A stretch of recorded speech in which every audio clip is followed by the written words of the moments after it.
Hello and welcome to a brand new episode of the MEM1 Mosaic podcast. I am so excited to have with me today Dr. Erin Hayford, who is a naturopathic doctor and somatic practitioner. Erin herself has a personal experience of illness, healing illness, coming through the stress and the trauma of that. And so I'm really excited to kind of ask her so many questions about what it is like to sit on both sides of the desk in a manner of speaking. So, in the episode today, we'll be covering topics like stress, trauma, the emotional side of illness, as well as the physical, how to feel safe in your body when it feels like it's attacking you. And hopefully, you'll come away with a few kind of tangible tips that can help take you to the next stage on your healing journey, whether you're here as an MEM1 patient or you're just tuning in because you're interested. So, Erin, firstly, or Dr. Erin, I should say, it is so exciting to have you on. Thank you very much for giving over your time. It's really cool to have you here. Yes, likewise. Thank you. I'm so grateful for social media for connecting us because we live in very different parts of the world. And I'm glad we could make this work and happy to talk to you today. Likewise, likewise. I wanted to ask you a question which I myself am not totally clear on, and I'm hoping you'll be able to help me. So, you're a naturopathic doctor, and yes, it's a term that I've had kind of used loosely. And I feel like maybe we don't have many in the UK, maybe there are a few more in the US, I'm not entirely sure. Can you explain to me and to listeners here what exactly is a naturopathic doctor, and how does this differ from, let's say, conventional medicine, but also other forms of more alternative medicine that are more commonly heard? So, functional medicine, integrative medicine, that kind of thing. Yeah, that's a great question. So it depends on a few, the term is like you said, used loosely. And I think it can be used in many different ways depending on where you live. And even in the US, there's sort of disparity in terms of how the term is used from state to state. So I can speak from, in the United States, if you go to a naturopathic medical school, it's a 4-year degree, or it can be 5 depending on how long you take. It's medical school, but it's with a different lens. It's a different philosophy, a different paradigm that naturopaths are part of. So we have the same, background training in like anatomy, physiology, all the basic sciences that you need to sort of understand just how the body functions and also how disease occurs and what's happening when disease occurs. We also have training, maybe additional training that more conventional doctors don't have in nutrition. Obviously, herbal medicine is not part of conventional training, it's part of our training. We do learn pharmaceuticals and how to prescribe and deprescribe also. So we learn essentially all the kind of basic things that a medical conventional functional doctor would. And then we have those additional modalities that we learn that are considered more alternative. We also can learn homeopathy, things like craniosacral therapy, or manipulative type therapies like what a chiropractor would do. So we have a really big toolkit that kind of pulls from all these different modalities that can range again from conventional to like really out there, depending on your worldview. Like homeopathy to some is like really woo woo, and so that we kind of learn the gamut of things.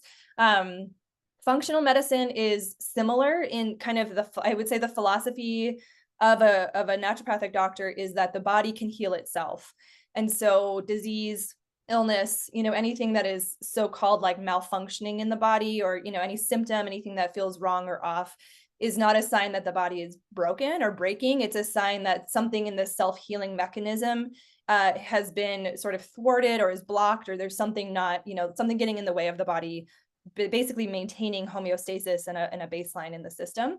And so our goal as a naturopath is to figure out what is that blockage and how do we work to heal that and remove that, versus maybe a more conventional approach, which would be like, just get rid of the symptom, suppress the symptom. It's kind of working more on the surface, whereas naturopathic medicine is, supposed to be rooted more in finding this root cause. And I think functional medicine is similar in that way. So there's some overlap there. Excuse me. So I think that the difference between functional integrative type providers is maybe just the modalities we use, like herbal medicine, etc. And so naturopathic doctors can really vary in the modalities they use and the approach they take. And again, depending on this, like, especially here in the United States, some states don't regulate the term. So someone could call themselves a naturopath and they got like a weekend certificate, which is a problem. And that's a big, thing here in our country that we're kind of like grappling with to get more regulation around that. But a naturopathic doctor or physician is classically someone who went to medical school and got that kind of training. And what made you want to pursue the naturopathic line of medicine? Yeah, so my that ties into my own health journey. So I was diagnosed with Crohn's disease, which is an autoimmune condition, in my 20s, early 20s, and I had no prior, like I grew up in the conventional medical system, going to like my regular kind of general practitioner, and the world of pharmaceuticals, all that sort of stuff. My family was not very oriented toward like holistic alternative medicine. When I got sick, that's when I started to question, is this it? Like, is this my only option? Because I was, like I said, in my early 20s, and the option provided to me was essentially, you're going to be on medicine for the rest of your life. You're probably going to have surgery. Like this trajectory was sort of laid out for me where I was like, that sounds terrible and I don't want this.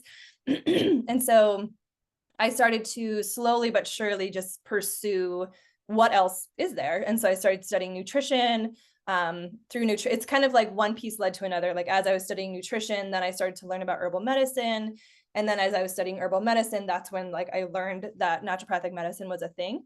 And so I decided to go all the way just because my interest in like what was going on in my body made me want to like basically learn as much as I could so that I could figure out how to heal myself. And then recognizing as I was doing this work, like that was my interest. Like I was really interested in, okay, this is really fascinating for myself, and now I want to give this to other people too. So it just made sense to kind of go all the way and keep going, like keep figuring out what these layers are to why I was sick and how I could heal.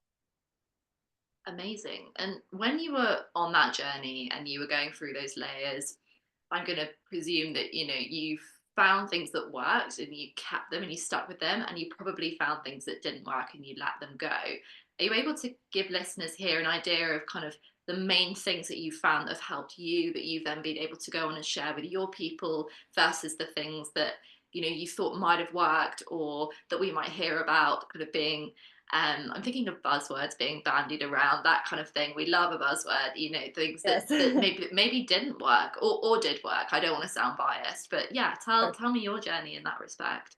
Yeah, absolutely. Yeah. So the reason I started with nutrition was because Crohn's disease, for people who don't know, is an autoimmune disease of the digestive system. And so I asked my doctor, he gave me these heavy hitting pharmaceuticals, and then, essentially was like, that's it. And I was like, well, what should I eat? Because it's my gut. Like as a 20-year-old, I'm sort of impressed that I had that wherewithal to ask that question. And his response was, don't worry about it. It doesn't matter, just take your medicine. And I think that for me was like the little like beginning light bulb where I was like, that doesn't make sense. Like it's my gut, like what I'm putting into it seems like it should matter. So that's why I started studying nutrition. The nutrition degree I got didn't really, it wasn't like a really full complete degree. So it was sort of like teaching me about like basic nutrition and like, what nutrients we needed and like, kind of those ratios. But that sort of information wasn't helpful for me in terms of like, okay, get this much protein and get these nutrients. Like that wasn't the answer for me in particular. And so the nutrition piece actually fell into place later, actually, when I was studying naturopathic medicine. And, naturopaths are sort of classically always talking about food allergies and food sensitivities and all that sort of thing.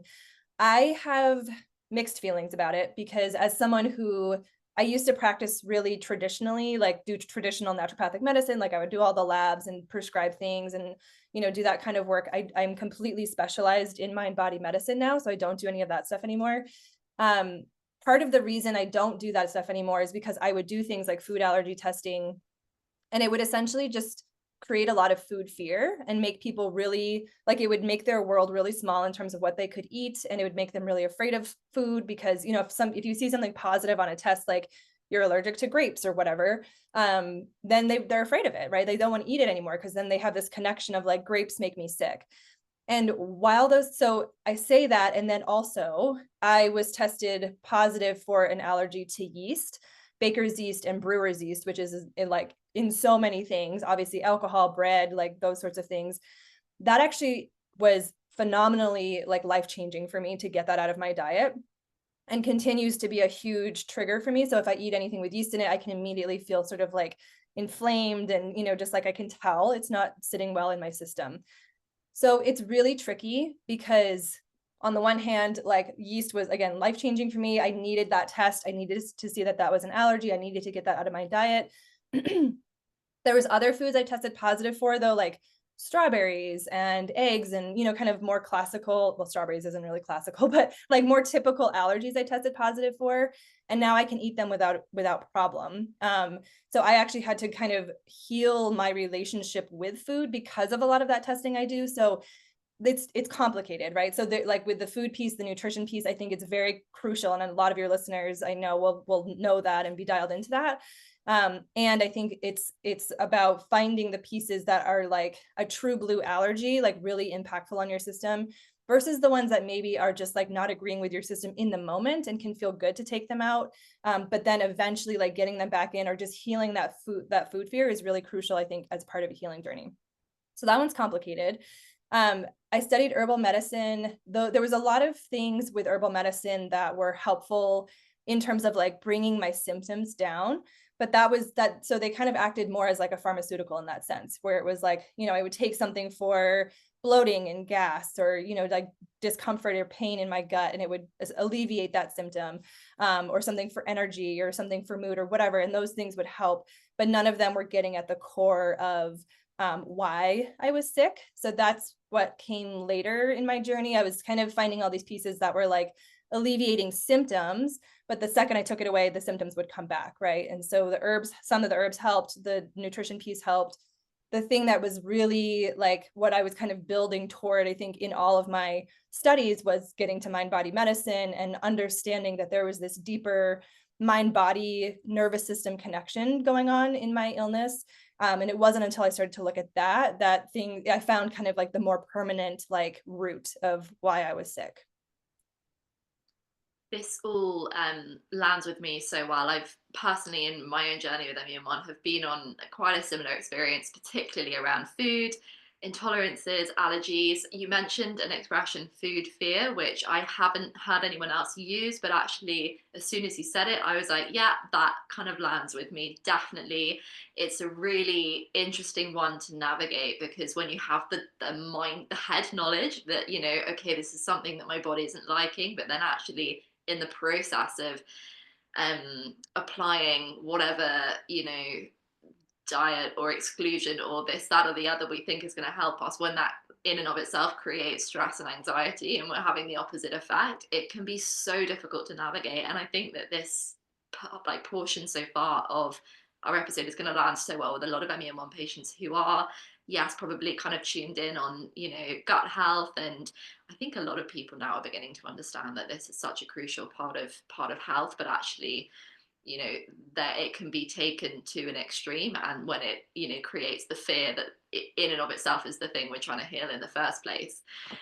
So thank you for mentioning that. And I kind of wanted to, I guess, take a thread with this particular topic and run with it, because I know a lot of what you do with your kind of patients, your clients, is to help them heal their fear. And I'm gonna use the word fear, but I think other people might want to say stress, or they might want to say trauma.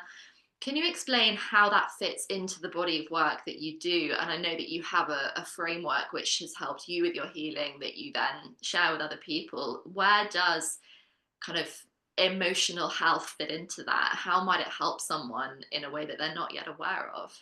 Yeah, that's such a great question. So I mean, I think even the food piece is a great example of that, where like the food fear is a mind body connection, right? Because you're connecting something you're cognitively seeing, which is the food, and you have this correlation of like, that makes me sick, and then it creates this reaction in your system. And so that, that's a direct, like, okay, I think something, I believe something, and then there's an impact on my system. So, the mind body connection, the emotional connection. Our nervous system is wired to everything in our whole body, right? It touches every literal, every organ system, every cell. It's the computer system, to say it in sort of like unflattering terms, like that runs who we are. And so the nervous system is the brain, and then it's the spinal cord and all of the nerves that emanate from that.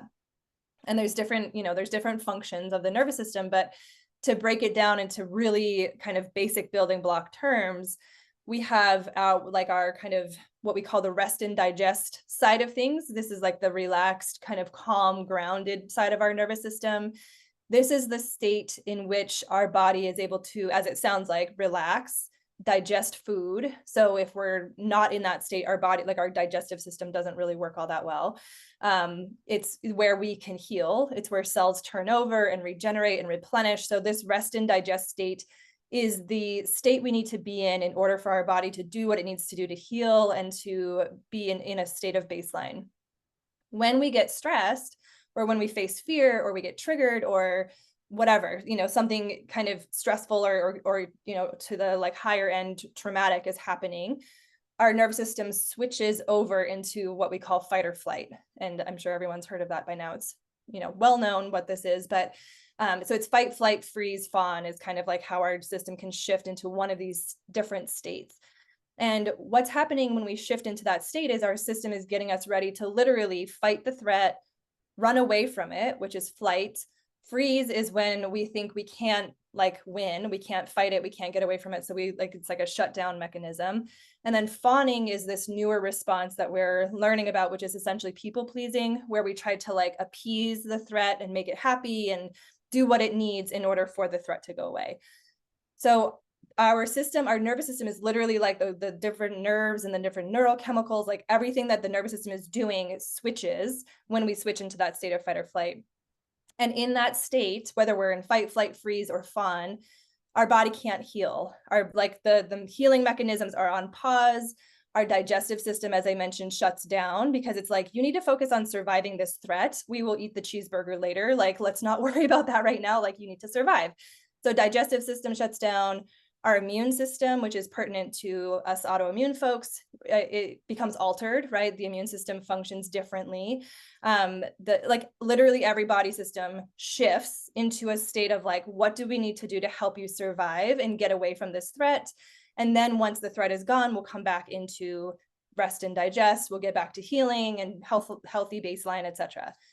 The problem is that, first of all, for those of us who experience trauma, that's the nature of trauma, is that it's shifting us into the state of fight or flight, and we're not usually coming out of it, or we are more often than not in a state of fight or flight because our traumatic experience has essentially programmed our nervous system to be on high alert, much more high alert than it would otherwise.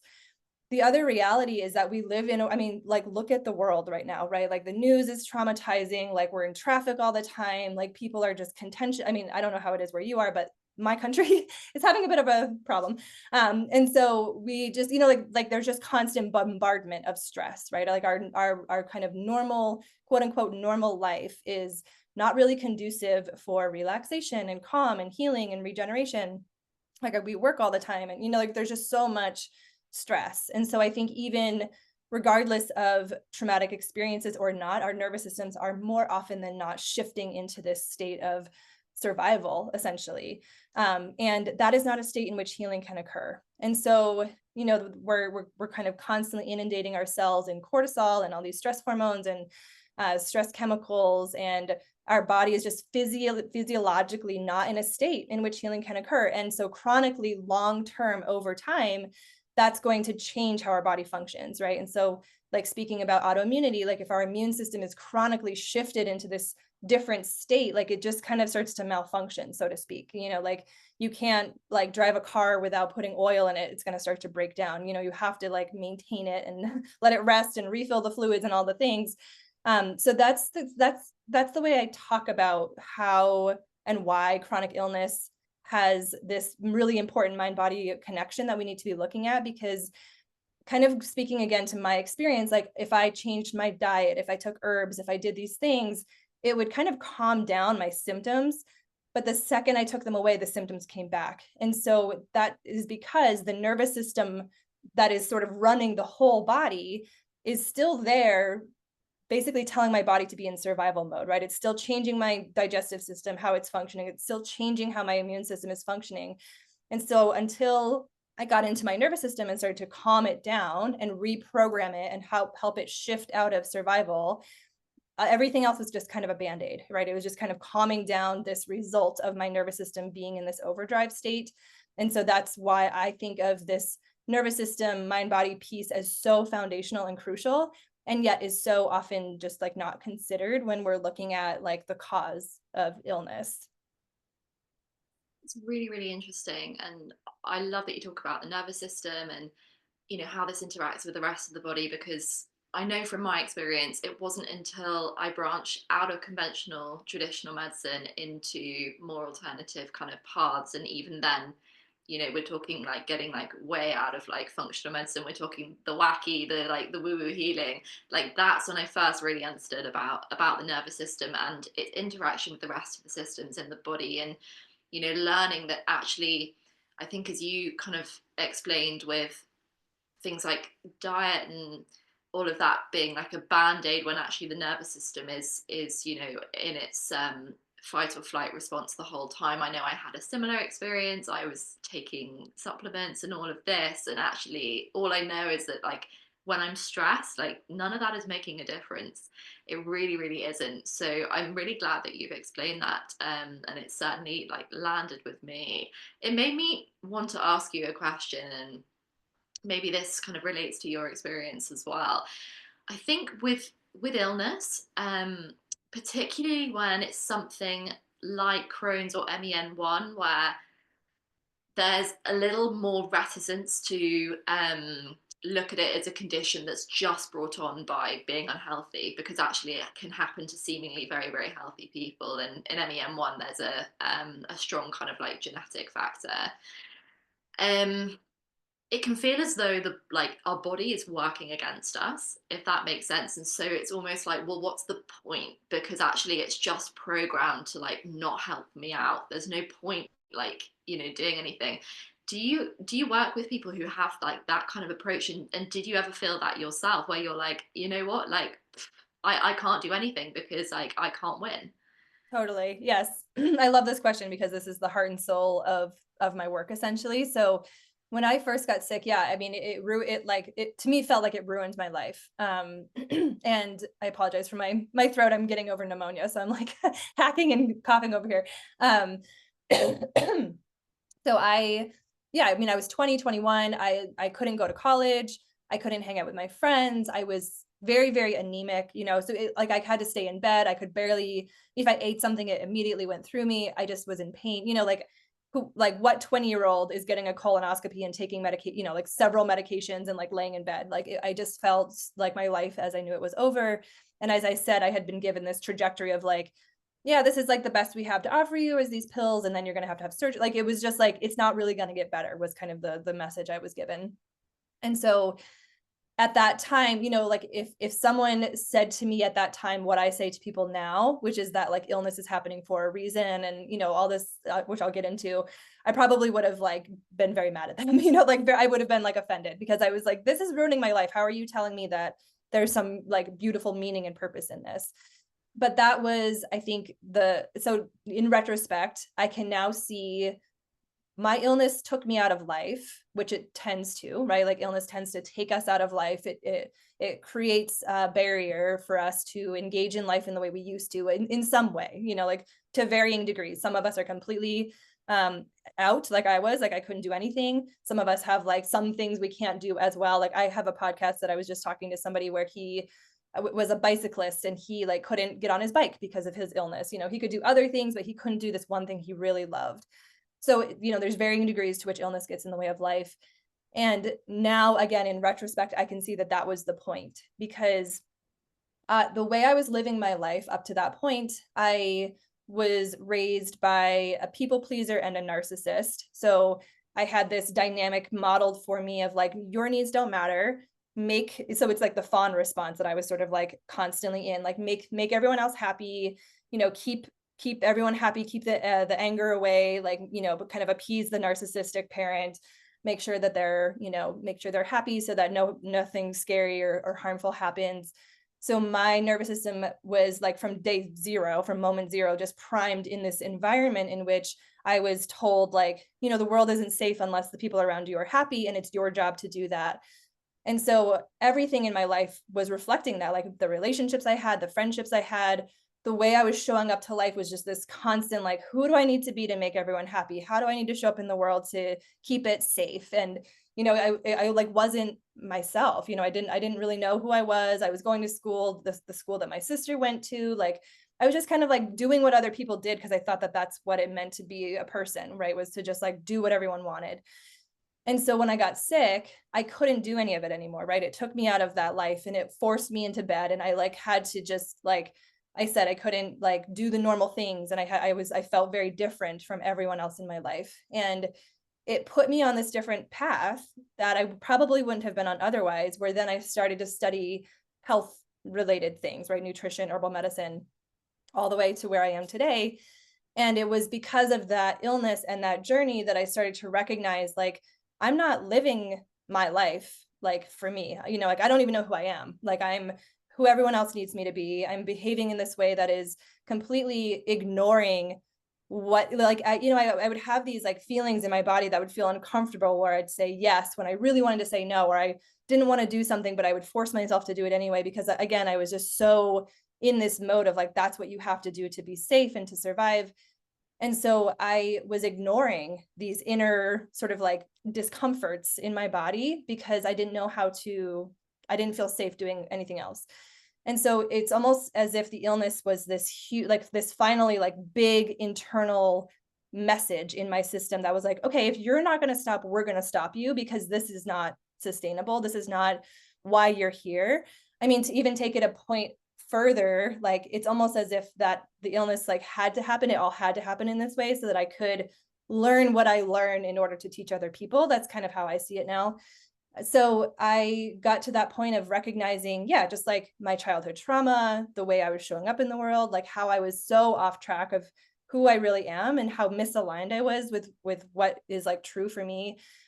Basically worked really, did lots and lots of therapy, lots of trauma work, lots of intensive psychotherapy type stuff to like deprogram out all of that and to really start to get into line with who I really am. And that is when my symptoms started to go away. And at this point, I consider myself in remission. I haven't had, I have, like I said, if I eat yeast or if I do these, if I get stressed, like I'll have these little like twinges, but full blown Crohn's disease, I have not had for like a decade at this point. And as I said, it was when I was doing that intensive, like getting rid of the fake self, the false self, and really stepping into like, who am I really? What do I really want? That's like, it was almost like the symptoms, I like forgot that I was even sick because they just sort of naturally stopped existing in my life. And so that's where I recognized every time I was engaging in those behaviors that were not me, like when I was people pleasing and saying yes when I meant no, and all of those kinds of ways in which I was programmed by my traumatic experiences to show up in the world. That behavior, those behaviors, those thoughts, those feelings, that ignoring of myself was sending this signal to my nervous system: you're not safe, you're not safe, you're not safe. That's why you're behaving this way, because if you were safe, you wouldn't be pretending to be somebody else. Essentially, you would be living your life. And so every time I showed up in that way and I sent that signal to my nervous system, it kept my body in survival mode. And as soon as I started to step into and behave in ways that were more aligned with who I am, my nervous system was like, oh, okay, you must be safe now because you're actually like living, your truth. You're speaking your truth. You're showing up in this way that feels authentic. You're not ignoring yourself. You're not pushing yourself beyond what feels comfortable and good to you. Like there's this like resonance we have, right? Like, and you might call it soul. I don't know. It's your innate self, right? And it has a certain resonance to it. And you can feel when you're, I think we all have that awareness of that discomfort of when we're kind of pushing ourselves like outside our boundaries, or just not living. We're not happy, we're depressed, we're tired. Like there's just a feeling of when we're off track. And when we start to like match up with it again and get in line with it again, that's when the nervous system is like, okay, you're safe. Because it's only when we feel really safe and secure that we can show up in that way. And it takes a lot of that work to peel back those layers and those programs of like how did we get programmed to not be that person? How were we told that that person wasn't okay or wasn't safe or isn't acceptable? And what are these layers and these masks that we put on because of it that we need to then kind of like deprogram to release? So at this point, my framework, it's called sacred illness, because I think of illness as this sacred invitation to basically examine, like, how am I off track? How am I not in alignment with myself? How am I not in resonance with my, again, soul, higher self, whatever you want to call it? Because if I was in alignment, my nervous system wouldn't be in this survival mode that is then creating the conditions in which illness occurs. And that is, I think, the invitation that illness presents to us is, excuse me, to examine that. Like, where am I off track? When did that happen? Most of it's not our fault. A lot of it is cultural and familial programming, traumatic experiences, etc. Like, we didn't ask for any of that, right? But it becomes our work through this invitation of illness to begin to examine what is that program that's running in my system that's telling me that I'm not safe, and how do I begin to deprogram that and step into alignment with what I really need to heal. And sometimes that can mean, really changing our lives and our relationships. Like, the people and the things I used to do are completely not who or what I do now, right? Like, it was a complete revolution of my life. So it can be hard work. But that's the journey I went on. And that was ultimately, again, what kind of led to my symptoms alleviating and healing, was getting into alignment in that way. I think it's amazing that you're able to express with such clarity and context from your own experience of illness, like how emotional unease within yourself from childhood that you then carried forward through, like how that then manifested physically in your body. And I know to anyone who's listening to a conversation like this for the first time, it's going to sound completely out there. Like, Yes. you might be thinking, like, what are these two taking? This is so weird. But I have to say, from my own experience, like, when I first had that told to me, initially there was some resistance. I was like, no, this is one of the like 1 to 3% of genetic diseases that like has nothing to do with, the way I live my life or anything. Like, I was born with this, I have no responsibility in this. And I think staying within this space and actually realizing how empowering it was to understand that I had some control. And for anyone who's listening and not watching, I put control in inverted commas just because, that is such a kind of a difficult word to use when it comes to disease. And it was going to lead me on to my final question, Dr. Erin, for you, which is, in the instance of someone, with MEM1 or Crohn's or whatever it might be, and they really feel like, yeah, their body's working against them. They don't feel like they can really kind of trust their body, if that makes sense.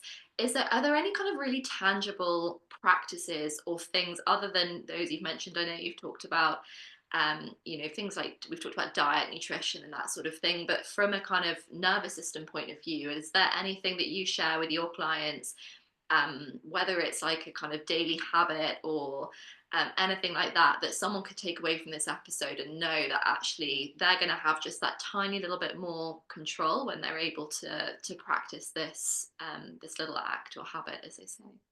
Yeah, absolutely. So I think, first of all, totally echoing what you said, like, I know this is a big pill to swallow for people who are new to this sort of mentality. And so I just want to validate that and say, like, that is, like I said, if someone said this to me when I was sick, and kind of still in my like more conventional medicine mindset, or just not exposed to like different ideas or whatever, I would have been offended, honestly. Like, I would have been like, this is ruining my life. How dare you tell me this stuff? So if you're having that kind of reaction, just know that that's understandable, because it is hard to think of this in any terms other than as a threat. And that leads me into kind of the thing that I would encourage you all to try if you're new to this, or even if you're open to these ideas. One of the really important things that we can do with our symptoms is to begin to reframe them as not a threat, because we can get into this situation where, first of all, we're living our life, right? And then we get sick, and then the sickness itself can become a stressor, obviously, right? Like, symptoms are stressors. They can feel scary. Like, we can have these thoughts and feelings of like, oh my gosh, like, what does this mean? Or where is this leading? Or, what's the next symptom that's going to happen? Like we just start to develop this kind of adversarial relationship with our body where it's like, my body's failing me. I don't trust it. And that can kind of push us further. It's almost becomes like a self-perpetuating vicious cycle at that point, because we're creating a stress response in our body in response to our body. And it just kind of goes and goes and goes. And so I would encourage folks to begin to just get curious, right? I think curiosity is a really helpful word because it doesn't have to mean like liking it or hating it. It's just this sort of neutral, like, can we just start to get curious about our symptoms? And there's a tool or technique called somatic tracking, where somatic being like body, and tracking is like you're just kind of tracking what the body is doing. So you essentially, like if you're having a symptom, like let's say you're having abdominal pain or something, if you can just close your eyes and tune into that sensation in your system. And what I always encourage folks to do is like, see if you can just find the boundaries of it. Like, how tall is it? How deep is it? How wide is it? Like, where is it taking up space in your system? Give it a color. Like, is it red? Does it seem red? Or, does it feel black? Or maybe there's no color. There doesn't have to be. Does it feel heavy? Like, how would you describe it? Is it burning? Is it itchy? Is it ticklish? Like, is it whatever, right? Like, just kind of describe how it feels in your system.